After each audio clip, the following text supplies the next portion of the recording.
জাতীয় থেকে আন্তর্জাতিক, প্রান্তিক জনপদ থেকে নগর চারপাশে ঠিক কি ঘটছে এই মুহূর্তে তার নিয়ে আয়োজন এখন চারদিক। আপনাদের সঙ্গে আছি আমি আরিফুল ইসলাম সাহাব। বিএনপি নেতা ইশরাক হোসেনকে ঢাকা দক্ষিণ সিটি কর্পোরেশনের মেয়রের দায়িত্ব বুঝিয়ে দেওয়ার দাবিতে বুধবার সকাল থেকে ফের বিক্ষোভ করবে তার সমর্থকেরা। এর আগে মঙ্গলবার সকাল 10টা থেকে নগর ভবনের সামনে ষষ্ঠ দিনের মতো জড়ো হন বিক্ষোভকারীরা। দ্বিতীয় দিনের মতো ব্লকেট কর্মসূচিতে বন্ধ ছিল নগর ভবনের সব ধরনের সেবা।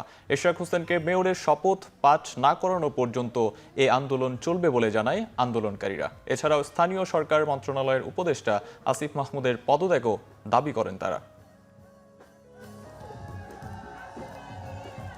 স্থানীয় সরকার উপদেষ্টা এপিএস মুয়াজ্জেম ইতিমধ্যে তার বিরুদ্ধে 311 কোটি টাকার দুর্নীতির অভিযোগ উঠেছে এবং তাকে অপসারণ করা হয়েছে। আরো দুর্নীতি যাতে না বের হয়ে আসে এই জন্যই মূলত ইশরাককে দায়িত্ব থেকে তালবাহানা করতেছে।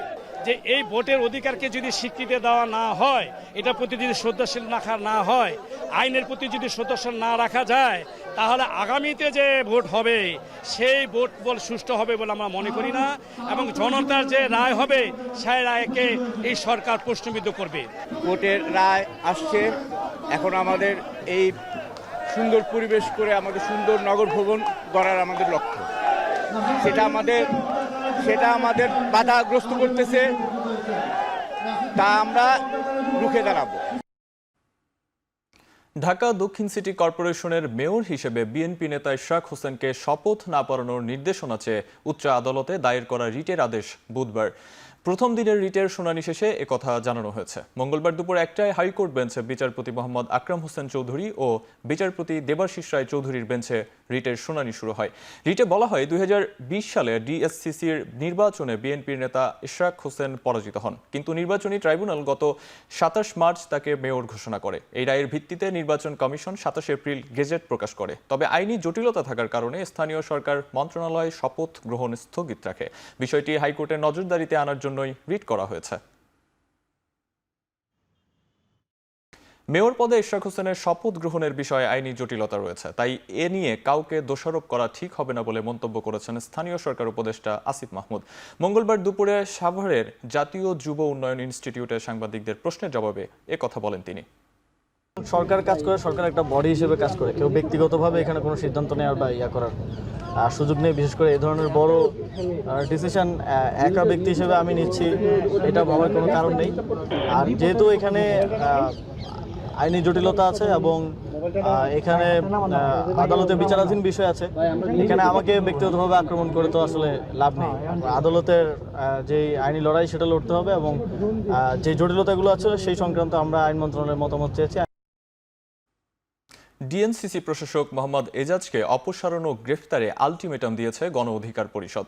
মঙ্গলবার বিকেলে ডিএনসিসি ভবনের সামনে মোহাম্মদ এজাজের পদত্যাগের দাবিতে বিক্ষোভ সমাবেশে আলটিমেটাম দেওয়া হয়। দলটির মুখপাত্র মোহাম্মদ ফারুক হাসান বলেন, বৃহস্পতিবারের মধ্যে দাবি পূরণ না হলে পরবর্তী কর্মসূচি প্রধান উপদেষ্টার বাসভবন যমুনার সামনে হবে। বিক্ষোভকারীদের অভিযোগ, মোহাম্মদ এজাজ নিষিদ্ধ সংগঠন হিজবুত তাহরীর নেতা ও এনসিপির প্রতিনিধি। এ সময় সমাবেশের আয়োজক গণ অধিকার পরিষদের উত্তর শাখার নেতৃবৃন্দ ডিএনসিসি প্রশাসক মোহাম্মদ এজাজকে অবাঞ্ছিত ঘোষণা করে। বক্তব্যে আর স্লোগানে বিক্ষোভকারীরা আরও বলেন, দেশে আওয়ামী লীগের মতো ফ্যাসিবাদের যেমন জায়গা হয়নি, তেমনি জঙ্গিবাদেরও ঠাঁই হবে না। অন্তর্বর্তী সরকার কেবল একটি দলের কথা শুনে দেশ পরিচালনা করছে বলেও সমাবেশে অভিযোগ করা হয়। আগামী বৃহস্পতিবার পর্যন্ত এই সরকার তথা স্থানীয় সরকার উপদেষ্টা আসিফ মাহমুদকে আলটিমেটাম দিচ্ছি। আগামী বৃহস্পতিবারের মধ্যে এজাজকে অপসারণ করে গ্রেপ্তার করা না হলে আগামী শনিবার আমাদের কর্মসূচি হবে যমুনার সামনে।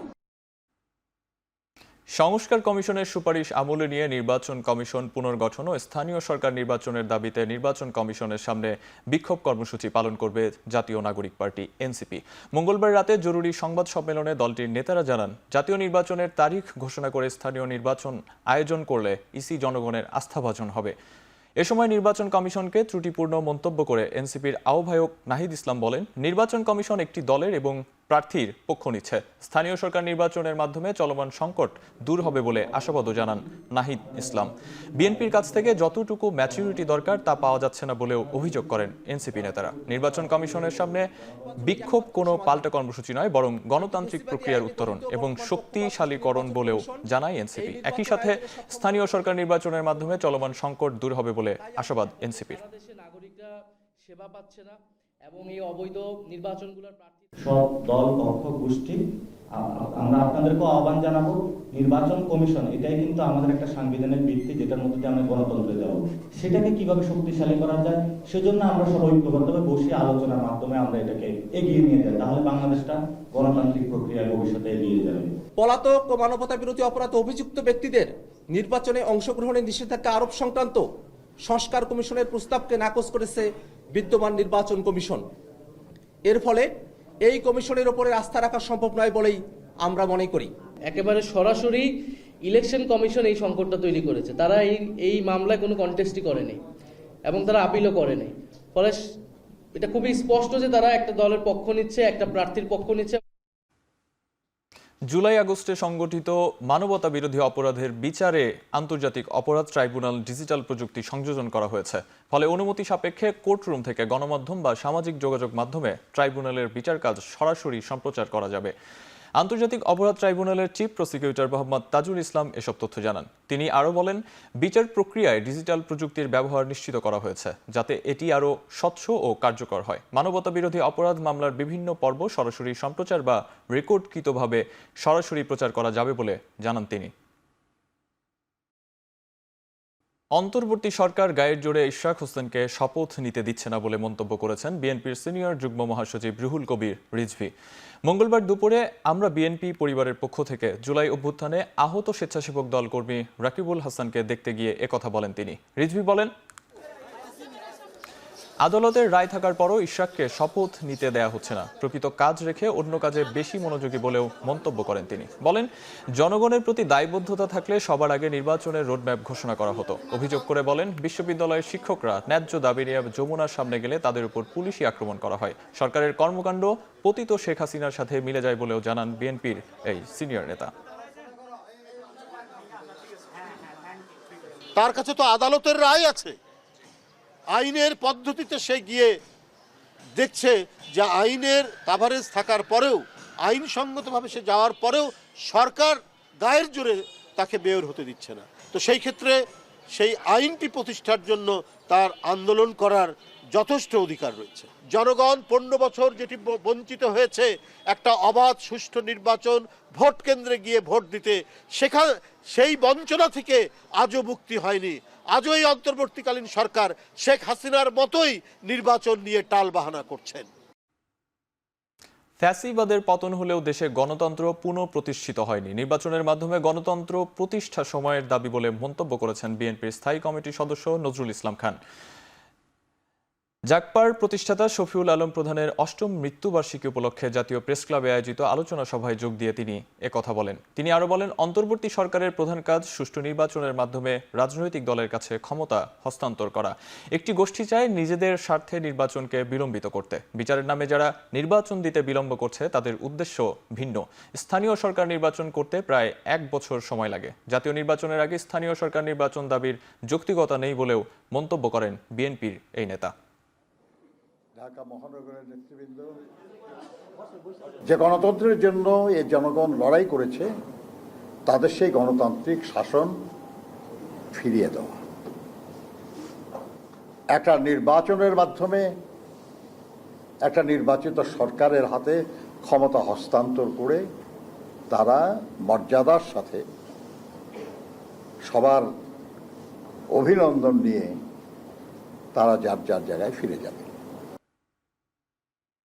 দেশে আবারও বিভাজনের রাজনীতি শুরু হয়েছে বলে মন্তব্য করেন বিএনপি মহাসচিব মির্জা ফখরুল ইসলাম আলমগীর। এছাড়া নির্বাচন পেছানোর পরিকল্পিত পায়তারা চলছে বলেও অভিযোগ করেছেন তিনি। মঙ্গলবার বিকেলে রাজধানীর গুলশানে বিএনপি চেয়ারপারসনের কার্যালয়ে দলের যৌথ সভা শেষে ভার্চুয়ালি যুক্ত হয়ে তিনি বলেন, দেশের উপর নতুন করে কালো ছায়া এসে পড়েছে। যারা দেশের বিরুদ্ধে 15 বছর ষড়যন্ত্র করছে তারা এখনও সীমান্তের ওপার থেকে জনগণের অধিকার বঞ্চিত করার জন্য ষড়যন্ত্র চালিয়ে যাচ্ছে। সকল চক্রান্তের বিরুদ্ধে রুখে দাঁড়াতে নেতাকর্মীদের আহ্বানও জানান তিনি।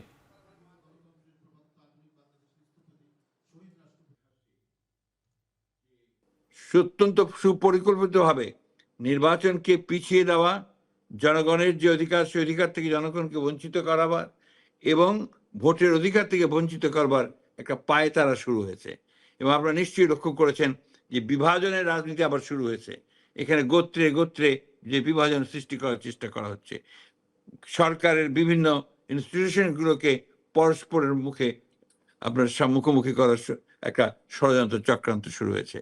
আমরা দেখতে পাচ্ছি যে কিছু মানুষ যারা সরকারের মধ্যে অনুপ্রবেশ ঘটিয়ে বাংলাদেশকে ভিন্ন দিকে নিয়ে যাওয়ার চেষ্টা করছে। রাজনৈতিক দলের নিবন্ধন আইন সংশোধনের প্রস্তাব দিয়েছে বিপ্লবী গণজোট। মঙ্গলবার সকাল 11টায় বিপ্লবী গণজোটের 7 সদস্যের প্রতিনিধি দল নির্বাচন কমিশনের সাথে বৈঠক শেষে একথা জানান বাংলাদেশ গণমুক্তি পার্টির সাধারণ সম্পাদক এবং বিপ্লবী গণজোটের সমন্বয়ক আব্দুল মোনেম। তিনি বলেন, নির্বাচন ব্যবস্থায় জামানত প্রথার বিপরীতে অফেরতযোগ্য প্রার্থিতা ফি চালুর জন্য নির্বাচন কমিশনকে প্রস্তাব দেওয়া হয়েছে। ব্যক্তিগতভাবে কোনো প্রচারণা চালাতে পারবে না রাজনৈতিক দল, দলের হয়ে প্রচারণা চালাবে নির্বাচন কমিশন বা সরকার, এমন প্রস্তাবও দিয়েছে 6 দলীয় এই জোট। নির্বাচন ব্যবস্থাটা বর্তমানে কি আছে, একটা জামানত প্রথা আছে। সেই জামানত প্রথার পরিবর্তে আমাদের এখন চালু করতে হবে প্রার্থিতা ফি, যেটা অফেরতযোগ্য হবে। তারপরে কি হবে, প্রচারণার দায়িত্ব নির্বাচন কমিশনকে নিতে হবে। কোনো প্রার্থী ব্যক্তিগতভাবে কোনো প্রচারণা চালাইতে পারবে না। যদি ব্যক্তিগতভাবে প্রচারণা চালান তাহলে তার প্রার্থিতা বাতিল করে দিতে হবে। ঢাকা বিশ্ববিদ্যালয়ের শিক্ষার্থী ও ছাত্র দল নেতা শাম্য হত্যার মূল আসামি ধরতে পুলিশ গড়িমসি করছে বলে অভিযোগ করেছেন তার সহপাঠীরা। আরও দেরি করলে ও জড়িতদের পার পেয়ে যেতে পারে বলে শঙ্কা তাদের। মঙ্গলবার সকালে ঢাকা বিশ্ববিদ্যালয়ের শিক্ষা ও গবেষণা ইনস্টিটিউটের প্রধান ফটকে আনুষ্ঠানিক সংবাদ সম্মেলন করে সহপাঠীরা জানায়, আসামিদের গ্রেপ্তারে আইন শৃঙ্খলা বাহিনীর গাফিলতি রয়েছে।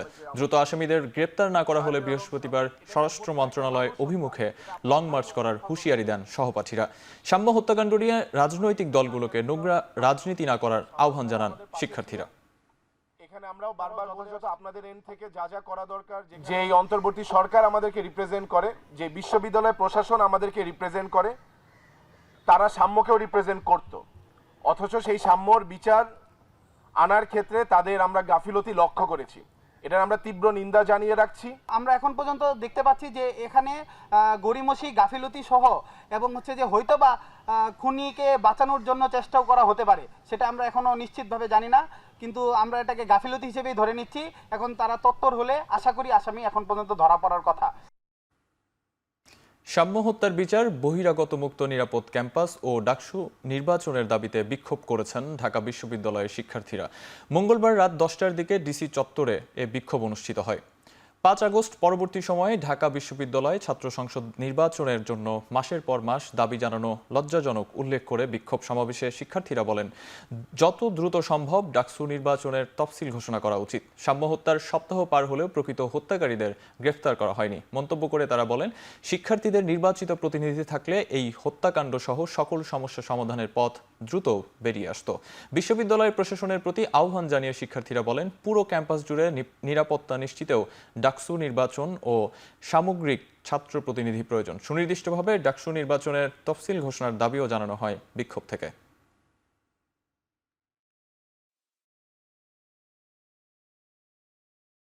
ডাকসু যদি থাকতো, আমরা সিনেটে বসে আমাদের প্রতিনিধিরা, নির্বাচিত প্রতিনিধিরা সিনেটে বসে তারা আমাদের সেই দাবিগুলো অবশ্যই বাস্তবায়ন করে আনার জন্য অফিসিয়ালি চাপ প্রয়োগ করতে পারতো। আমাদের দরকার একটা অতি দ্রুত ডাকসু নির্বাচন।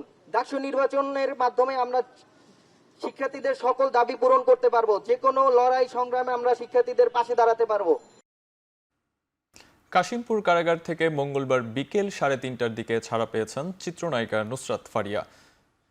ভাটারা থানার হত্যা চেষ্টা মামলার তদন্ত প্রতিবেদন দাখিলের আগ পর্যন্ত তাকে অন্তর্বর্তী সময়ের জন্য জামিন দেওয়া হয়েছে বলে জানান রাষ্ট্রপক্ষের আইনজীবী। নুসরাত ফারিয়ার আইনজীবীরা জানান, বিদেশে অবস্থানের বিষয়ে প্রমাণ পাওয়ায় তাকে জামিন দেওয়া হয়েছে। এর আগে ঢাকার মুখ্য মহানগর হাকিম তার জামিনের আদেশ দেন। শুনানি শেষে তাকে ৫,০০০ টাকা মুচলেকায় চার্জশিট দাখিল পর্যন্ত জামিন দেওয়া হয়। গত রোববার দুপুরে থাইল্যান্ড যাওয়ার সময় হযরত শাহজালাল আন্তর্জাতিক বিমানবন্দর থেকে নুসরাত ফারিয়াকে গ্রেপ্তার করে ইমিগ্রেশন পুলিশ।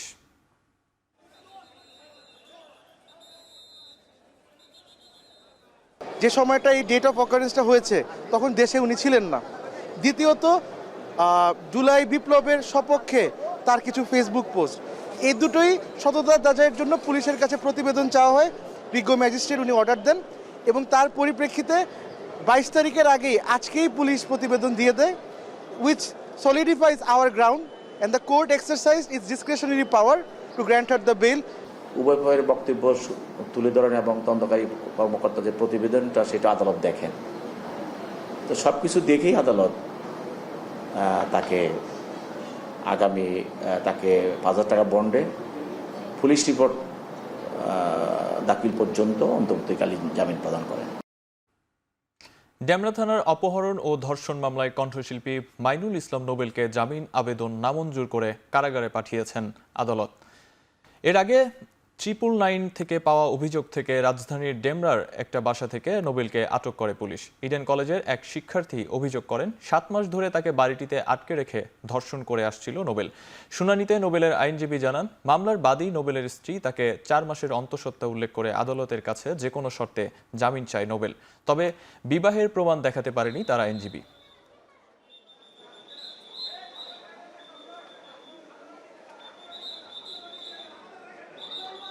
সচিবালয় ও সরকারি প্রতিষ্ঠানে কর্মরত আওয়ামী লীগ সমর্থিত 44 আমলা ও 95 ম্যাজিস্ট্রেটের তালিকা প্রকাশ করেছে জুলাই ঐক্য। আগামী 31 মে এর মধ্যে তালিকায় প্রকাশকৃত এসব আমলাদের বাধ্যতামূলক অবসরের দাবি জানিয়েছে সংগঠনটি। জাতীয় প্রেস ক্লাবে সংবাদ সম্মেলনে এ তালিকা প্রকাশ করা হয়। এ সময় বলা হয়, তালিকায় প্রকাশিত সকল আমলাদের বিরুদ্ধে জুলাই আগস্টে ছাত্র জনতার আন্দোলনের সময় গুলি করতে নির্দেশ দেওয়ার সুনির্দিষ্ট প্রমাণ আছে। এদের ব্যাংক হিসাব ও অবৈধ সম্পদ জব্দ করা ও দেশ ত্যাগে নিষেধাজ্ঞা সহ আইনানুগ ব্যবস্থা নেওয়ার দাবি জানানো হয়। শিগগিরই ওয়েবসাইটের মাধ্যমে সব সেক্টরে থাকা স্বৈরাচারদের দোসরদের তালিকা প্রকাশ করার কথা জানায় জুলাই ঐক্য। প্রকাশিত তালিকার আলোকে 3 কর্মদিবসের মধ্যে তদন্ত কমিটি গঠন করার দাবি জানায় জুলাই ঐক্য। 576 জন যারা ক্যান্টনমেন্টে আশ্রয় নিয়েছিল তারা কিভাবে ভারতে পালিয়ে গেল? গ্রেপ্তার হওয়ার পরেও ঢাকা উত্তরের নিষিদ্ধ ঘোষিত সন্ত্রাসী সংগঠন ছাত্রলীগের সভাপতি রিয়াজ মাহমুদ কিভাবে লন্ডন পালিয়ে গেল? হাসান মাহমুদ কিভাবে পালিয়ে গেল? সুতরাং এটাতে স্পষ্ট যে বাংলাদেশে শুধুমাত্র ক্ষমতার পালাবদল হয়েছে মাত্র, কিন্তু দৃশ্যমান কোন পরিবর্তন আমরা এখন লক্ষ্য করি নাই। জুলাই আগস্টে সংগঠিত গণ অভ্যুত্থানে আহত আরও 7 জনকে উন্নত চিকিৎসার জন্য থাইল্যান্ডে পাঠানো হয়েছে। এ নিয়ে মোট 47 জন আহত জুলাই যোদ্ধাকে বিদেশে পাঠানো হয়েছে। এরই মধ্যে অনেকেই উন্নত চিকিৎসা শেষে দেশে ফিরে এসেছেন। মঙ্গলবার বাংলাদেশ বিমানের BG388 ফ্লাইটে তাদের থাইল্যান্ডে পাঠানো হয়। থাইল্যান্ডে তারা স্থানীয় একটি হাসপাতালে চিকিৎসা নেবেন। আহত 7 জনের মধ্যে ঢাকা মেডিকেল কলেজের একজন, বাংলাদেশ মেডিকেল বিশ্ববিদ্যালয়ের একজন, ন্যাশনাল ইনস্টিটিউট অব নিউরোসায়েন্স থেকে 3 জন ও সম্মিলিত সামরিক হাসপাতাল থেকে 2 জন ছিলেন।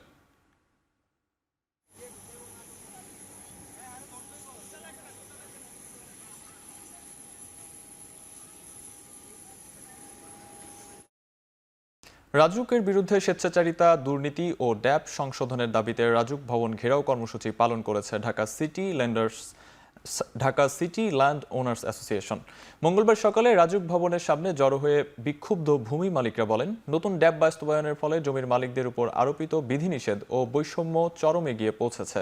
এই বৈষম্য কমাতে দ্রুত নতুন ড্যাব বাতিল করতে হবে। তাদের দাবি, একই এলাকায় কেউ অনুমোদন পাচ্ছে 5 তলা ভবন নির্মাণের, আবার কাউকে দেওয়া হচ্ছে 10 তলা ভবন নির্মাণের অনুমতি, যা ওই এলাকায় বৈষম্য তৈরি করছে প্রতিবেশীদের মধ্যে। বৈষম্যমূলক ড্যাব বাতিল ও ইমারত নির্মাণ বিধিমালা 2008 পুনর্বহাল করা না হলে রাজুকের বিরুদ্ধে কঠোর অবস্থানে যাওয়ার হুঁশিয়ারি দেন বিক্ষোভকারীরা।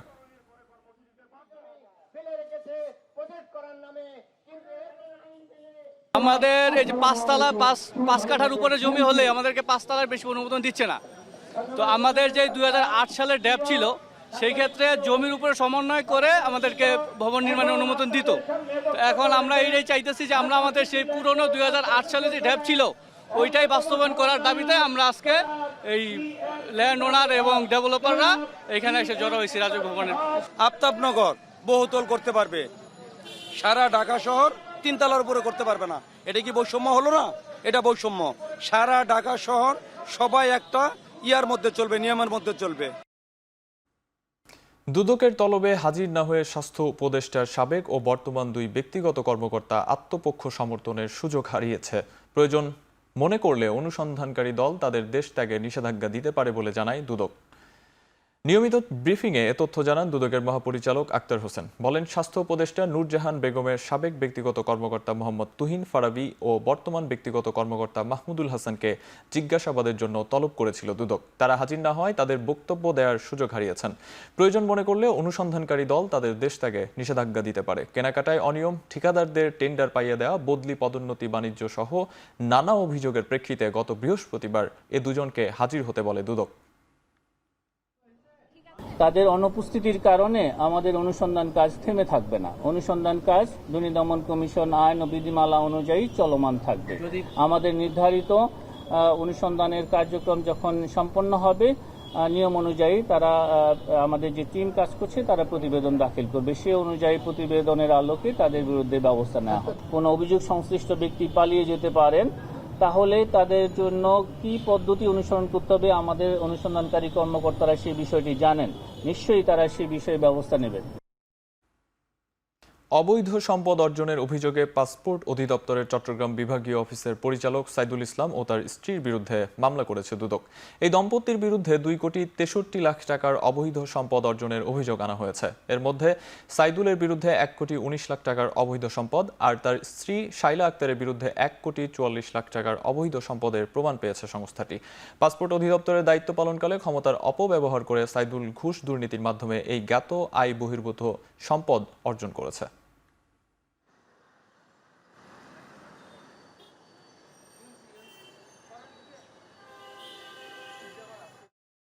চট্টগ্রাম সিটি কর্পোরেশনের বিদ্যুৎ উপবিভাগে এক কর্মকর্তার পদোন্নতি প্রক্রিয়ায় দুর্নীতি ও অনিয়মের অভিযোগ খতিয়ে দেখতে চসিক কার্যালয়ে অভিযান চালিয়েছে দুদক। যদিও সমালোচনার মুখে গত বৃহস্পতিবার তার পদোন্নতি আদেশ বাতিল করেন মেয়র ডাক্তার শাহাদাত হোসেন।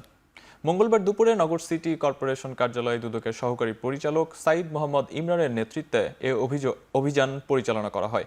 এ সময় দুদক কর্মকর্তা জানান, অভিযুক্ত উপসহকারী প্রকৌশলী রূপক দাস পরীক্ষায় 5 নম্বর না পেলেও তাকে যথাযথ প্রক্রিয়া না মেনে পদোন্নতি দেয় সিটি কর্পোরেশন। এদিকে ফেল করার অফিসিয়াল নথি ও পদোন্নতির আদেশ এই দুই ফাইলেই ছিল মেয়রের স্বাক্ষর। এ ঘটনায় বিতর্কের সৃষ্টি হয়েছে সিটি কর্পোরেশনে। পরে সমালোচনার মুখে তার পদোন্নতি বাতিল করেন মেয়র। অভিযানে এ সংক্রান্ত সব তথ্য নথি সংগ্রহ করেন দুদক কর্মকর্তারা।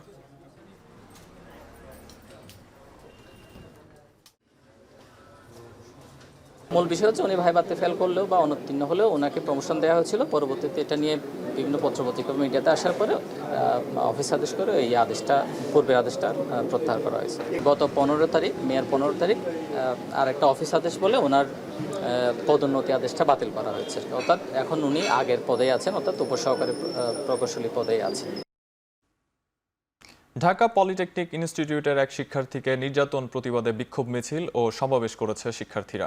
মঙ্গলবার দুপুরে ঢাকা পলিটেকনিক ইনস্টিটিউটের মেধা শহীদ চত্বর থেকে বিক্ষোভ মিছিল শুরু হয় এবং ক্যাম্পাস প্রদক্ষিণ করে। এ সময় শিক্ষার্থীদের অভিযোগ, গত রোববার আবাসিক হলে ইলেকট্রিক্যাল বিভাগের 2য় বর্ষের শিক্ষার্থী রাকিবুল ইসলামকে মারধর করে ছাত্রদলের নেতাকর্মীরা। আর ভুক্তভোগী শিক্ষার্থী রাকিবুল ইসলাম বলেন, ক্যাম্পাসে পূর্বের মারামারির ঘটনায় ভিডিও ধারণ ও 26শে মার্চ এক ফেসবুক পোস্টের সূত্র ধরে বাগবিতণ্ডায় জড়িয়ে মারধর ও নগ্ন ভিডিও ধারণ করা হয়। ভুক্তভোগী শিক্ষার্থীর দাবি, হামলাকারীরা এখন ছাত্রদল সমর্থক হলেও আগে নিষিদ্ধ ঘোষিত সংগঠন ছাত্রলীগের কর্মী ছিল। এ সময় সাধারণ শিক্ষার্থীরা হামলাকারীদের দ্রুত বিচার, ক্যাম্পাস ও আবাসিক হলে নিরাপত্তা নিশ্চিত সহ 4 দফা দাবি জানান। 3 ঘন্টা যাবৎ একটি বদ্ধ করে লতিফ বলে একটি রুমে আটকিয়ে নির্যাতন করা হয়েছে। তারপর তাকে ঝাড়ু দিয়ে, স্টাম্প দিয়ে, বোতল দিয়ে পিটানো হয়েছে। প্রতিবাদী কণ্ঠ তুললেই হয় ছাত্রলীগ নয় অন্য কোনো বামপন্থী দিয়ে তাকে বের করে দেওয়া হচ্ছে। শিক্ষক লাঞ্ছিতকারীদের দৃষ্টান্তমূলক শাস্তির দাবিতে দ্বিতীয় দিনের মতো অবস্থান কর্মসূচি পালন করেছেন খুলনা প্রকৌশল ও প্রযুক্তি বিশ্ববিদ্যালয়ের শিক্ষকরা। মঙ্গলবার দুপুর 12টা থেকে ঘণ্টাব্যাপী প্রশাসনিক ভবনের সামনে অবস্থান কর্মসূচি পালন করেন তারা। এ সময় তারা অভিযোগ করেন, শিক্ষক লাঞ্ছিতের ঘটনায় অভিযুক্ত ব্যক্তিদের বিরুদ্ধে যথোপযুক্ত ব্যবস্থা গ্রহণে প্রশাসনের উদাসীনতার কারণেই ক্যাম্পাসে সুষ্ঠু পরিবেশ ফিরিয়ে আনা সম্ভব হচ্ছে না। এ অবস্থায় 24 ঘন্টার মধ্যে সিদ্ধান্ত না নিলে এক দফা দাবিতে আন্দোলনে নামার হুঁশিয়ারি দিয়েছেন তারা। এদিকে শিক্ষকদের সাথে একাত্মতা জানিয়ে অবস্থান কর্মসূচিতে অংশগ্রহণ করেছে শিক্ষার্থীদের একাংশ। এর আগে রোববার শিক্ষক সমিতি সব ধরনের প্রশাসনিক কার্যক্রম থেকে বিরত থাকার ঘোষণা দেয়। আর 4 মে থেকে শিক্ষকরা একাডেমিক কার্যক্রমে অংশগ্রহণ করা থেকে বিরত রয়েছেন। ক্যাম্পাসে ছাত্র রাজনীতি বন্ধের দাবি নিয়ে দ্বন্দ্বের জের ধরে গত 18 ফেব্রুয়ারি ছাত্রদলের নেতাকর্মী ও বহিরাগতদের সঙ্গে শিক্ষার্থীদের সংঘর্ষ হয়। সেদিন কিছু শিক্ষার্থী শিক্ষকদের শারীরিকভাবে লাঞ্ছিত করে ও গালাগাল দেয়। এ ঘটনার পর থেকে কুয়েটে ক্লাস পরীক্ষা সহ একাডেমিক সব ধরনের কার্যক্রম বন্ধ রয়েছে।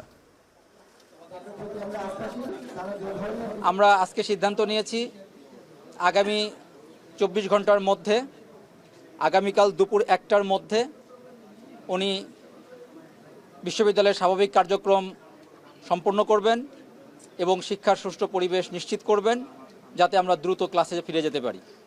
এটা না হলে আমরা শিক্ষকবৃন্দ, আজকেও আমাদের সাথে আমাদের প্রাণপ্রিয় ছাত্ররা এসে দাঁড়িয়েছে, আমরা পরবর্তীতে আরও কঠোর কর্মসূচি ঘোষণা করতে বাধ্য হব।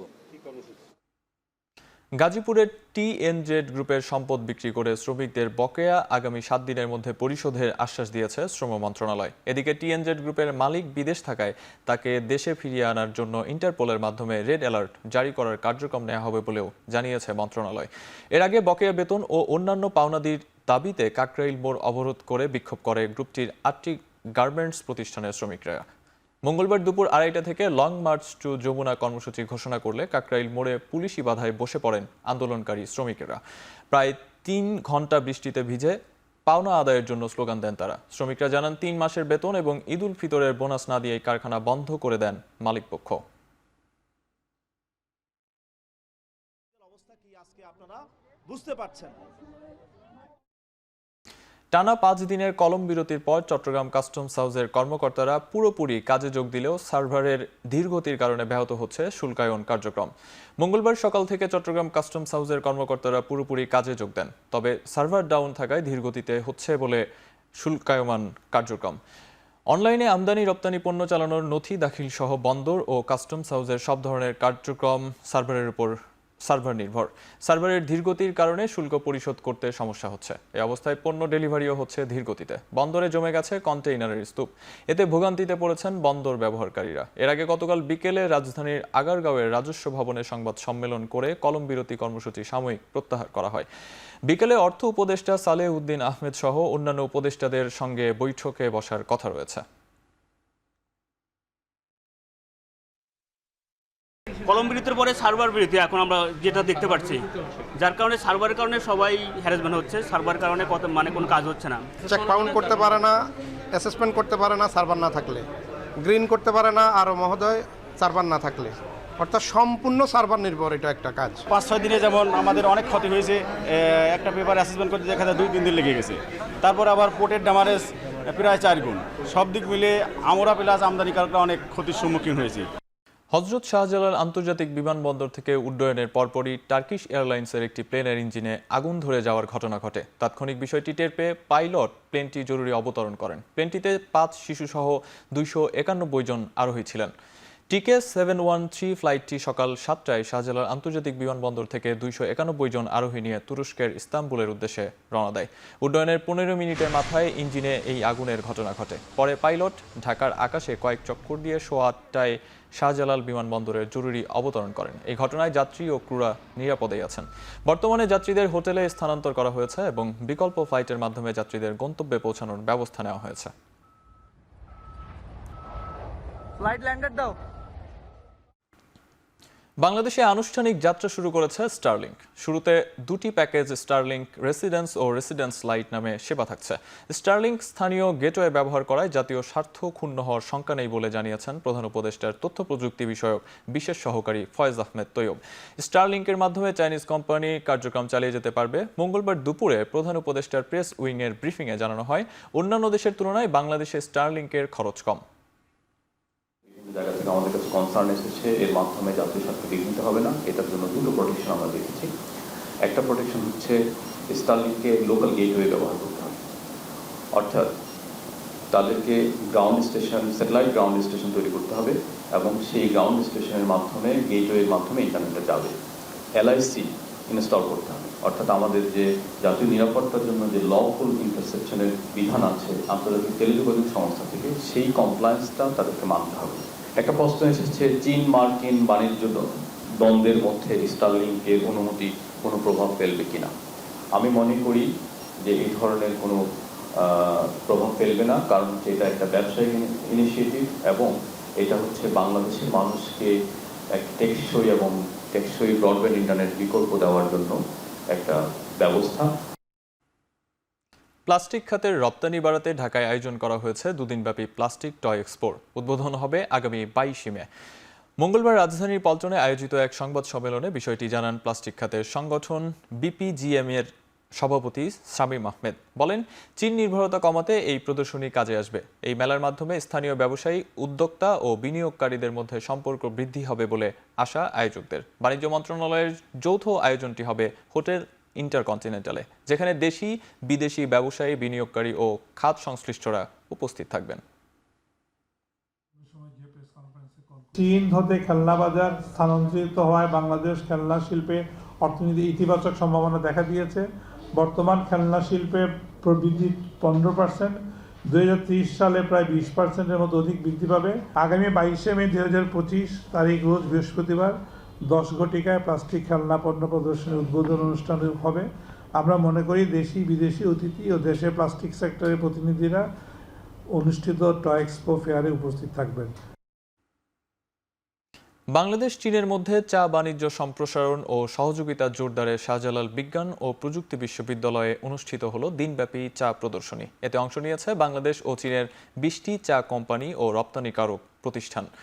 মঙ্গলবার সকাল 10টায় প্রদর্শনীর উদ্বোধন করেন বিশ্ববিদ্যালয়ের উপাচার্য ডক্টর AM সরোয়ার উদ্দিন চৌধুরী। বিশ্ববিদ্যালয়ের Chinese corner, food engineering and T technology বিভাগ এবং ঢাকাস্থ চীনা দূতাবাসের যৌথ আয়োজনে প্রথমবারের মতো এই প্রদর্শনী অনুষ্ঠিত হলো। আয়োজকরা জানান, চা দিবসকে সামনে রেখে এই শিল্পকে এগিয়ে নিতে এই আয়োজন। অনুষ্ঠানে বিশেষ অতিথি হিসেবে উপস্থিত ছিলেন বাংলাদেশে নিযুক্ত চীনা দূতাবাসের কালচারাল কাউন্সিলর মিলি শাওপেং।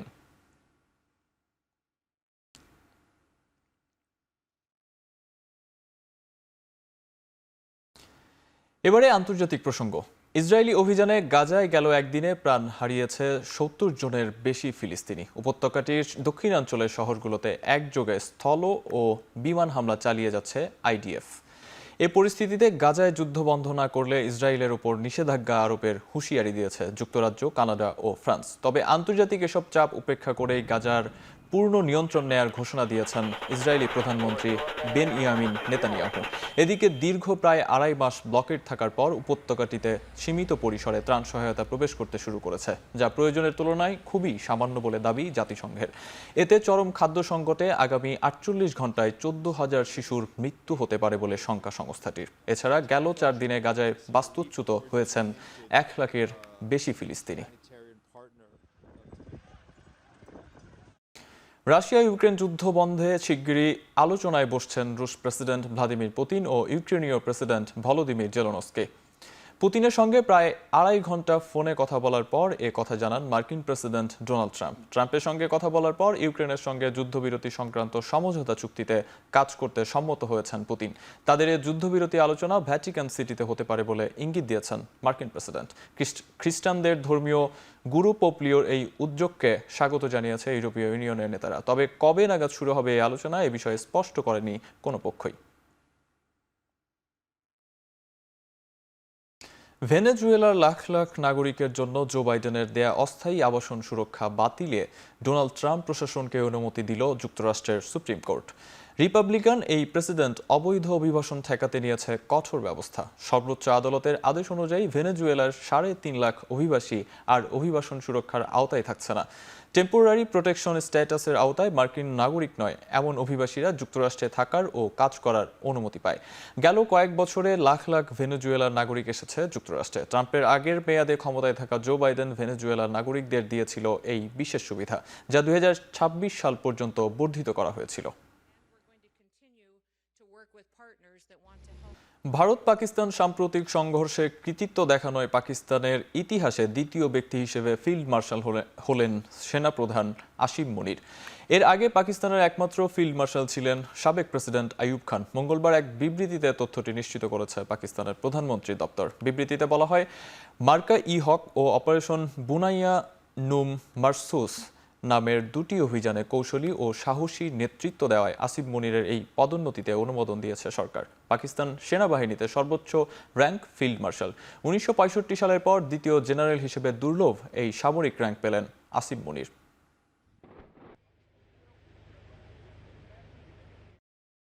তাইওয়ান শান্তিতে বিশ্বাসী, চীনের সঙ্গে আলোচনায় বিশ্বাসী, কারণ যুদ্ধের কোনো বিজয়ী নেই, এমন মন্তব্য করেছেন স্বায়ত্তশাসিত দ্বীপাঞ্চল তাইওয়ানের প্রেসিডেন্ট লাই চিংতে। নির্বাচিত হয়ে দায়িত্ব নেয়ার 1 বছর পর তাইপেতে সাংবাদিকদের তিনি বলেন, তাইওয়ানের সাধারণ মানুষও শান্তি চায়। বক্তব্যে লাই চিংতে জানান, দ্বীপাঞ্চলের প্রতিরক্ষা সক্ষমতা বাড়াতে কাজ করছে সরকার। চীনের সঙ্গে আলোচনায় বসার সব প্রস্তাবই প্রত্যাখ্যান করে দেয় বেইজিং।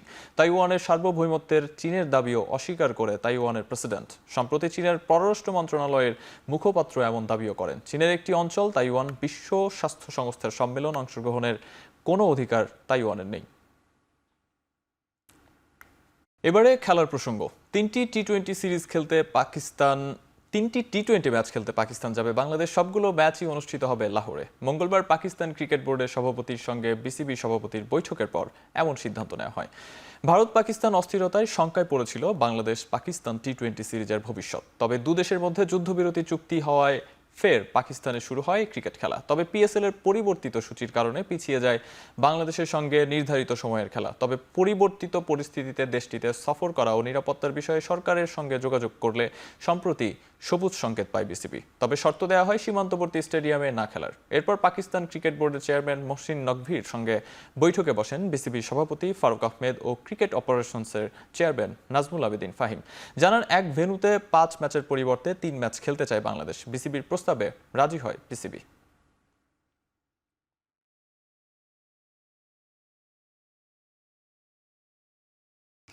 প্রথমবার বিদেশি ফ্র্যাঞ্চাইজি লিগে খেলার সুযোগ পেয়ে উচ্ছ্বসিত মেহেদী হাসান মিরাজ। পিএসএল এ লাহোর কালান্দার্সের হয়ে প্লে অফ খেলতে যাবার আগে জানালেন, দলের হয়ে পারফর্ম করতে মুখিয়ে আছেন তিনি। সত্যি কথা বলতে খুবই ভালো লাগছে। আর যেহেতু পিএসএল এর মতন একটা টুর্নামেন্ট খেলতে যাচ্ছি, এটা আমার জন্য অনেক ভালো এক্সপিরিয়েন্স দিবে ভবিষ্যতে আমার ক্রিকেটের জন্য। যখন শুনেছি যে পিএসএল খেলতে যাব, তখন 1-2 দিন প্র্যাকটিস করার চেষ্টা করেছি, আর সাদা বল নিয়ে ব্যাটিং করেছি, বোলিং করেছি। সুযোগ পেলে অবশ্যই টিম জেতানোর চেষ্টা করব। বাংলাদেশ সিঙ্গাপুর ম্যাচকে ঘিরে নেওয়া হবে নিশ্ছিদ্র নিরাপত্তার ব্যবস্থা। চাহিদা অনুযায়ী মোতায়েন থাকবে পুলিশ, র্যাব, বিজিবি। ম্যাচের দিন বন্ধ রাখা হবে সব দোকানপাট। মঙ্গলবার আন্তঃ মন্ত্রণালয় সভায় এসব সিদ্ধান্ত নেওয়া হয়। শীঘ্রই বাফুফের কাছে মাঠ হস্তান্তর করা হবে বলে নিশ্চিত করেছেন বাফুফে কর্তারা। পুলিশ ফোর্স মোতায়েন থাকবে, সেনাবাহিনী থাকবে, বিজিবি থাকবে, যেন কোনো বর্তমান পরিস্থিতিতে এখানে যেন কোনো প্রকার নিরাপত্তা বিঘ্নিত না হয়। পানি সরবরাহ, বিদ্যুৎ বিভাগ নিরবিচ্ছিন্ন বিদ্যুৎ সরবরাহের জন্য তারা নিশ্চয়তা করে বিধান দিয়েছে। খেলার সময়, খেলার আগের দিন দোকানপাট সব কিছু বন্ধ থাকবে এবং পরিষ্কার পরিচ্ছন্নতার বিষয়টি আমরা নিশ্চিত করব। ম্যাচে এখানে অনেক লোক সমাগম হতে পারে, যেহেতু অনেকদিন পরে এই স্টেডিয়ামে ম্যাচ হচ্ছে। আমাদের এখানে পর্যাপ্ত পুলিশ ফোর্স থাকবে। ওনাদের যেখানে ওই দেশি দলগুলো উঠবেন যেসব হোটেলে, সেই হোটেলে আমাদের নিরাপত্তা ব্যবস্থা থাকবে। ওনারা এয়ারপোর্ট থেকে হোটেলে আসবেন, ম্যাচে আসবেন, অনুশীলন যেসব ভেন্যুগুলো আছে ভেন্যুতেও নিরাপত্তা ব্যবস্থা থাকবে। আর ম্যাচ চলাকালীন সময়ে ম্যাচের যে দিন, এদিন এখানে ট্রাফিকের ডিভিশন থেকে অবশ্যই প্রোগ্রাম থাকবে, যেখানে ডাইভারশন বা যে পরিকল্পনা নেওয়া হয় নিশ্চিদ্র নিরাপত্তা থাকবে। ইনশাল্লাহ কোনো সমস্যা হবে না। শেষ করছি এখন চারদিক। এখন টেলিভিশন ওয়েবসাইটে দেখতে ভিজিট করুন www.ekhon.tv। এছাড়াও ফেসবুকে দেখতে ভিজিট করুন facebook.com/tv.ekhon এবং ইউটিউবে দেখতে ভিজিট করুন youtube.com/c/ekhon tv।